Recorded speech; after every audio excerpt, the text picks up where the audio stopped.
Well, love is in the air, but secrets are hidden all around. 39% of US adults who are married, in a civil partnership, or living with a partner have kept a financial secret from their current partner. That's according to Bankrate. And interestingly, younger generations are more likely to report being financially unfaithful, with a majority of Gen Zers and millennials saying they've kept secrets about money from their partners. Well, joining us now is Black Wealth Financial Advisor Jamilah McCluney. She's created a game to help couples start these discussions about money in a fun, low-key, no-pressure way. Good to have you on the show, Jamilah. I love this idea of doing this as a game because talking about money, talking about your own finances, let alone having to share that with somebody else, that's tough. So talk about why you decided to create this game and what you're really hoping to achieve here. Oh, I created this. Well, I've been a financial advisor for about 12 years now. And I remember going to see couples, and I went to see a married couple, and the wife said, "Look, my husband doesn't know how much money I make, so don't mention it to him when he comes."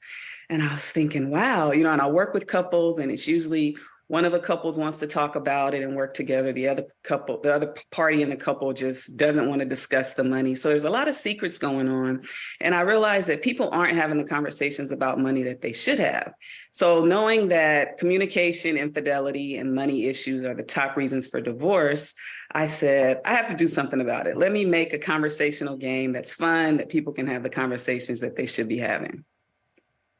And are you surprised that when it comes to a very vital relationship, your relationship with your finances, that people are still really tight-lipped about it, even in terms of asking themselves some of these questions? Because some of these very insightful things like, have you done anything embarrassing for money? I don't know how many people are going to admit to that, but these are the sort of things that, one day when you apply for a job or something, that might come up. Why do you think we have such a hard time, I guess from a behavioral economics perspective, in really understanding our relationship with money? I think there's shame associated with it. And we're in an era where everything is shown, being better than what it is, Instagram, TikTok. So people want to present well. And there's just a lot of shame and uncertainty around how they'll be perceived if they're honest about what's going on in their finances. So I'm going to start with some of the cards here. I'll start with one that's not too painful. So here's one that says, how do you feel about the gifts I buy you?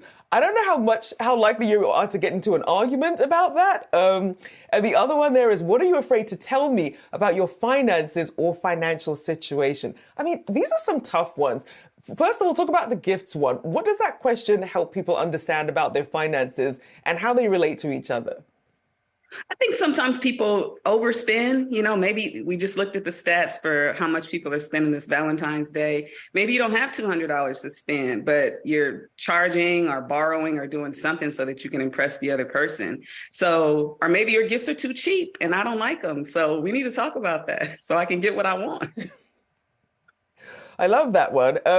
Another one, what's a financial deal breaker in our relationship? How aware are people of these financial deal breakers, and what tend to be the kind of answers that come up?